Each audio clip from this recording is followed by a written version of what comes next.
Hey guys, Joey here. I haven't posted a video in a while. Been kind of busy. Been fixing a lot of laptops lately. Besides work and getting a new Xbox One over there. It's kind of been crazy lately. And my fat cat. Yeah. So. Yeah, and I got that video card with this laptop, that Alienware, and the video card is actually what is it? A Fire GL V5700, and the 5700 is equivalent to a 3650 ATI HD 3650, and this laptop currently has, I believe, the OEM card in there, which is the Radeon 1200 or 1400. Such a basic card, it doesn't even look like it has a thermal sensor, because it's running on the same fan heatsink as the Core 2 Duo 7800 2 GHz.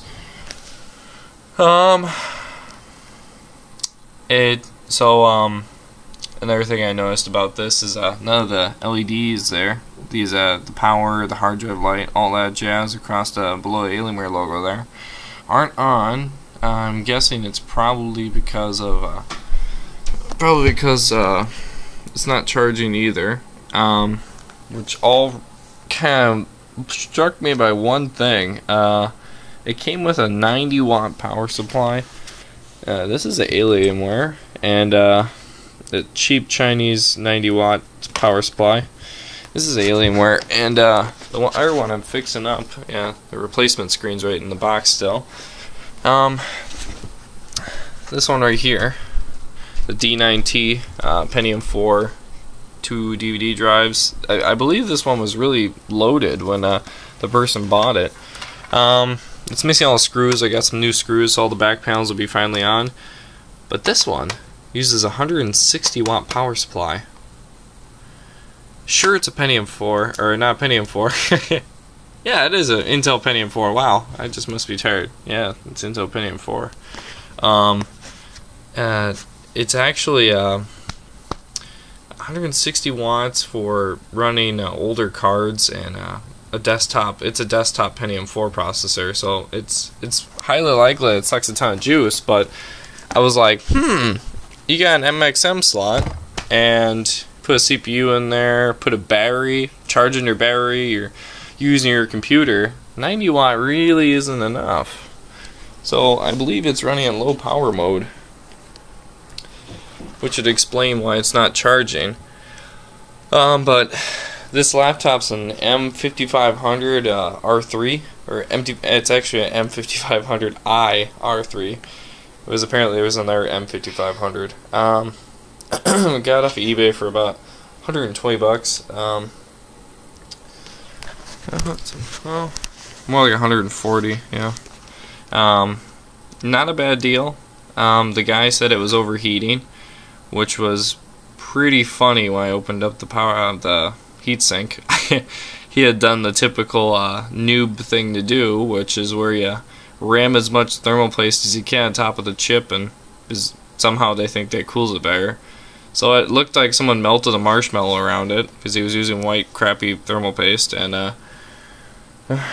well, we put a drop of grain of rice on top of the chip, and ever since she's been running pretty decently chilly. Keep in mind the 7200 running on the socket M, same thing I had in my ThinkPad. ThinkPad ran a lot hotter, and this is actually a pretty good temperature, so I'm pretty surprised. Yeah, but later we'll be installing that ATI card, that one over on top of the laptop over there, that Fire GL V5700. I'm not sure if the heatsink plate's going to clear it because of that giant resistor thing. I remember reading an article about that, and since the resistor thing, it's not going to be really affecting it. You can move it out. Just figured I'd give you guys an update what's happening lately, and we'll be popping I'm gonna be putting a MXM2, because that's the slot in here. It's a MXM2 4570 ATI 4570 I know. Could've got 9600 because I found a. If you guys need the BIOS for this, let me know. But I found the BIOS finally, the 2.06 BIOS that you need to run like the 9600M GT, and I was able to find that. It took a long time. It actually says it's for a M5550, not M5500, but it's okay. I flashed it, works great. I've never had any problems, boots up fine. So I would definitely, if anybody's got an M5500i-R3, you should be safe to flash it. I haven't had any problems with it. And this is an M5500. This is not M5550. There hasn't been any problems with it. I've been running it good. Just waiting for the card to come in. Then we'll be popping that in there. And if it really runs too hot, guys, I'm going to be installing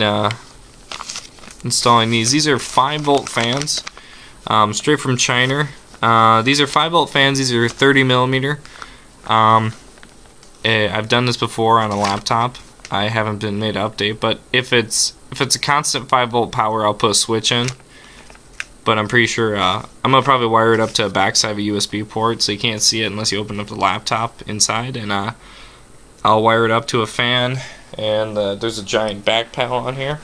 But here's what I did to this old HPs that are prone to overheat. This one, well, let's just say it never overheated again. We installed a additional fan, then I had to put some spacers on there, so I just used carpet slayers. But this sucker, it had a, what was it, like a 8400G GM. I had a Pavilion, as you guys remember in one of my videos in the past. The sucker got a little toasty. Well, here's a quieter alternative while actually making additional cooling. And if you want to go beyond that, you could do the fan volt mod, that where you snip the sensors, but don't snip the sensors. Instead, put an SDPT or whatever that abbreviation for a switch is, one with the 3 prongs, so you can switch it one way and it'll flip it back to stock. Switch it another way, and you should be able to flip it to your full speed. And then install that on this nice big blank slot right there. And then you can just flip it back and forth as you need and run full fan speed to the main one back there. That is going to be an awesome, that'd be an awesome way to keep your laptop nice and chilly. But as to which way this thing just plain rocks, this is more conforms as a GPU cooler or anything. There's a heat pipes down there. You guys can't really see it, but there's actually some shims, little heat sinks with fins on there I installed on the copper pipe. This fan dropped it the temperature of the graphics card by, what was it, about 20 or 30 degrees Fahrenheit. And I have it wired to this USB port. I can still use the USB port. It's like it's not even there. It's wired, the positive terminal and the fan's wired to the VCC for power. That's the pinout. You can look up any USB 2.0 pinout. It's the VCC, and the ground is ran on the USB ground. And because it's a 5-volt fan off of some Chinese air cooler thing. Piece of crap. All right, guys, but that's been an update. Sorry it's been so long. I've been just really busy. I'm learning Microsoft Server, and I got Server down there running on the laptop. It's blinking because I have to replace the battery. Thing's a pile of shit. But this is a HP 8510P, and I swapped the video card in that because it also has an MXM port, but it's whitelisted, so you only can put 2 different cards in there. So it had an ATI HD 2600. That took a shit on me. I started artifacting, getting artifacts. It was the memory, the video RAM was taking a shit. Hey. Yeah. So we replaced it with what was that? Quattro 5700M, and I did the driver mod. I modded the drivers, so I installed 8600M GT drivers, and now I can use it for games. And it actually runs. What game was I was surprised at? Oh yeah, you guys might take this as a kind of a dumb thing, but it ran Half-Life 2 at max settings, which that makes me happy because I play a lot of Valve games, and if you can play Half-Life 2 on max settings, then it sure as hell can play a lot of the Valve games. Which, speaking of that, Half-Life 2 still looks really good. Maybe Half-Life 2 plus 1 equals Half-Life 3. I guess we'll find that out, I guess. Sorry for the long intro. This has been an update, and for those of you that actually care what's been going on, and we'll be, if we need to, installing a switch on this Alienware. There's plenty of blank space on the side over here. I have plenty of space between the microphone jack there, the microphone jack and the volume button, or I can put it in the back, and we'll be putting a fan switch if it doesn't have a switched voltage. What I mean by that is I want the fan to turn on when the laptop turns on, and the fan to turn off when the laptop turns off. Usually USB ports do that, but obviously desktops sometimes don't. So I think I might be in luck, but we'll see. But that has been an update, and in the coming weeks I will try to squeeze in another update video when the video card comes in. And we'll put a 4570 inside the laptop here. And everything I've read says it should be an easy swap. So we'll go ahead and pop it in there. Then we'll just beat the crap out of the poor thing. Alright. Thanks for watching, guys. I'll talk to you later.